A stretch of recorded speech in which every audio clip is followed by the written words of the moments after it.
this team's finest moments playing the Washington Huskies here in that memorable 45-38 win. What are your reflections back on that game? You know, it was an exciting time, especially for the kids going through all of that adversity, and then you know, coming up with some big plays and just playing hard and playing with each other. I thought they did a good job last year. And in particular, that's the game when the world found out about Trenton Bourguet. Reflect back on the amazing performance he threw in off the bench. You know, exactly. He came off the bench, was ready to go, but that's the way he prepares, and you know, he prepares like it this year. And Coach Dillingham and Coach Baldwin has done a good job preparing him, but Trenton is that type of guy, and he was ready and he performed really well. Little could we have known that would be the last time the Washington Huskies would taste defeat in over a year.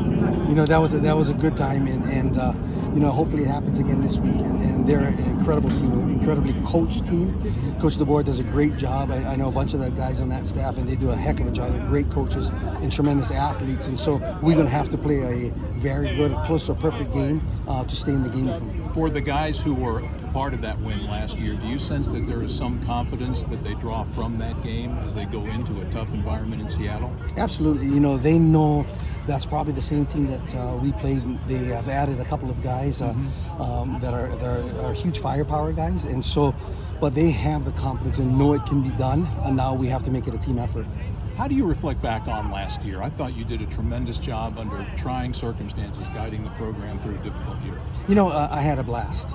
And like I said before, it was my job to make sure that our seniors and those guys left with a good experience. The team got together as a family, and our coaches coached their butts off, and I thought we did the best that we could. Could we have won a few more games? Yeah, and I'll take that on myself. But overall, I thought the kids did a great job during that adversity. Now let's get into the present day this year. Tell us about your Sun Devil running back room. They're great. You know, they can all handle the ball. Last week, we had a true freshman in Kyson Brown. But my expectations for those guys is an excellence of standard, and they have to come out and play hard every single play, and they have. And those guys scat, and now we get DeCarlos back. It just brings another weapon to our arsenal. But the thing about them that they play really, really hard. Cameron Scadaboo has been a blast to watch with his diversified skill set. What's it like to coach him? Tell us your perspective on what he's able to do on the field. You know, he's a utility knife guy, and you know, he can do everything. And so, and he works hard at it, and he's a punisher.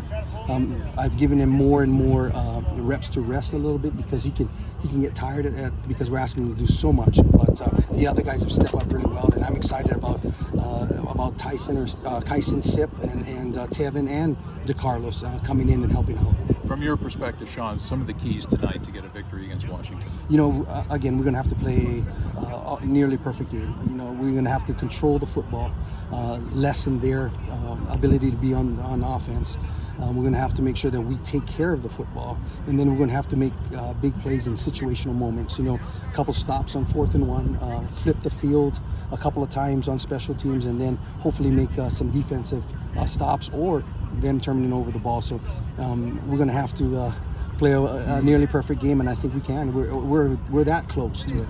And the team is coming off a bye week. They should be refreshed. You had a good bye week. Tell us how you spent your time off. You know, I got to see my daughter play college volleyball on Rhode Island. So I got Virginia Commonwealth University. At Virginia Commonwealth, and we traveled to Rhode Island, my wife and I, and that brings me, you know, a bunch of joy when I can go see my family. But it was a good week for our guys to get healthy and get refocused, and the coaches refocused a little bit. And now we got 6 games going, and it's going to be a gauntlet for us. Shaun, we appreciate the insights. Best of luck tonight. I appreciate it. Thanks, Tim. Thanks, guys. Coach, going up against Washington, of course, you had the upset of them last year. What do you see from last year compared to this year in their run defense and how your guys can attack it? You know, they're very well coached, and they don't make mistakes. They do their job, and I've watched the offense, defense, and the special teams, and everybody does their job, and they play really hard.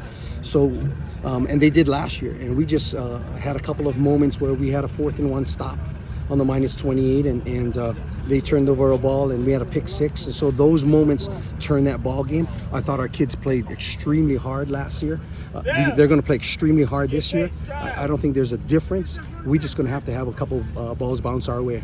Yeah. Kenny's kind of talking about the explosive plays. Obviously, there's kind of been a lack of them just kind of throughout the offense. But for the run game, it's only been 18 yards, and obviously a lot of injuries right across the O-line, running back room. But what do you feel like are some ways that can be improved, and how do you feel like you guys can maybe build upon that in the second half of the season? You know, our tracks, the way we attack the second and third levels. You know, sometimes I think that we have cut back too soon. We have to be more explosive through our contact. I think. Again, there's injuries, but that's just an excuse. Our guys need to be better, and I push them every single day. And our backs have the athletic ability to do that, and that's the whole offense. But I see these next 6 games of them improving. They have 6 games under their belt under our coaching staff and what Coach Dillingham wants to do, and I think we'll get better and better every game. Yeah, when you kind of talk about too, I know you mentioned Chris Brown a little bit ago, but he's been a guy that's kind of been thrown into the fire, so to say, right? Yeah, absolutely. What do you just kind of see from him, and how do you feel like he's developed so far? Coach has done a great job, you know, keeping the team together. It's always tough coming from losses and getting the team ready for the next week, and he's done an incredible job. The coaching staff has done an incredible job, I think, all together, and the kids have done well. And so our job is to make sure that we go out and play as hard as we can.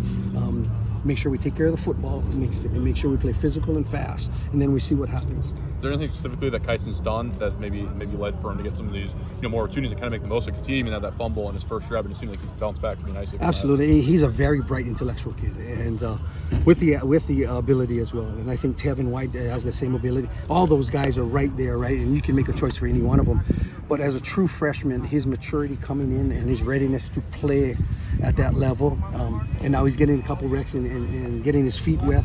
He's just gonna get better and better as the season goes on.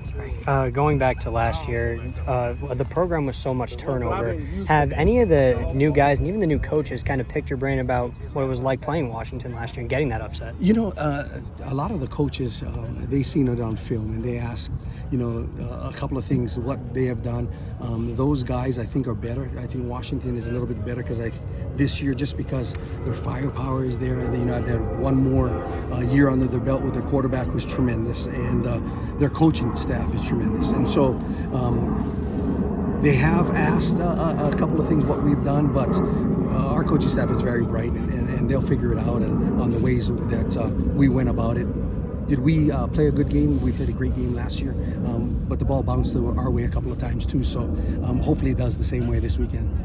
What on the backfield too? Obviously, there's been some wide receivers in the back there. Gio's kind of got some reps there. So, what are kind of some of the benefits that it provides when you have a guy like Gio and other receivers in the backfield? Manufacturing explosive plays, and now whenever you get a receiver or a skill set like that in the backfield, now they're matched up against linebackers, right? And so we're looking up for mismatches with the linebackers and getting different looks for the defensive side where they have to make checks right away. And so I think Coach Dillingham has done a great job trying to mix things up and provide different formations in which defenses have to think.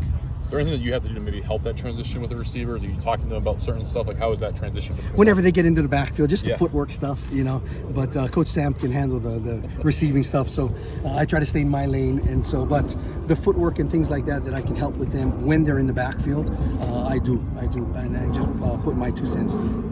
In previous years, there's been a lot of great running backs come through, a lot of 1,000-yard rushing seasons that you've been a part of with running backs. When you kind of look at this season compared to that season, what are some of the contrasts and similarities that you maybe see from this season compared to those previous seasons? We're trying to figure out our identity on offense, and trying to figure that out, you try to do some things to work towards your strength. I think in the past, our run game has been pretty good. We're figuring that out. It's the balance of injuries and things like that, but there's no excuse. We're just trying to figure out what our identity is on offense, and once we figure that out, I think we'll do good. But our backs are always ready to carry that football, and I'm always pushing the buttons. So, but we're ready, and I know those guys play extremely hard. And I mean, talking about playing hard, but I mean, obviously Cam, with where he started, like what he's done for their offense. I know I asked you earlier in the season. I mean, it's hard probably not to want to go to him too much, but when he's doing that with the ball, how hard is it for you guys as an offense just to not keep giving him the rock? And it's a fine balance of can he produce every single play like that? Because if he's at 70% because he's so tired, and so we've had I thought the last game we did a good job rotating guys in and giving them a break, and it'll probably be like that again. In crucial moments, the guy that is on the roll It could be Cam, it could be Sip, it could be DeCarlos, it could be Tevin, whoever's on the roll, and they understand that will get the football in crucial moments. But he has been the workhorse overall. And it seemed like, I mean, early on, I know obviously DeCarlos banged up and out, but now the bye week, back out here practicing. I know it's big to have him on, but what kind of having him on the field? What does he? With having him on the field, what does he add, do you think, to Cam's game and to even make him more dangerous? You know, and he has that low center of gravity, and he can be that guy, that punisher the same way. And then when you get fresh legs on the field, that helps too. And he's a mature guy that has played in big games, and so you just get a little bit of maturity in that fact where Sipin and Tevin haven't had that game experience yet. So it gives us another back that'll be ready to go. And then kind of non-football, you got to see your daughter play some Absolutely. volleyball last week. How was it? It was incredible. You know, sitting there as a dad, what people don't understand, you know, you've been an interim head coach in big games or a head coach at the high school, and you think you have it all under control. And then you get to a volleyball game, and I'm pacing up and down, you know, and nervous as heck. But for me to see my daughter play was incredible.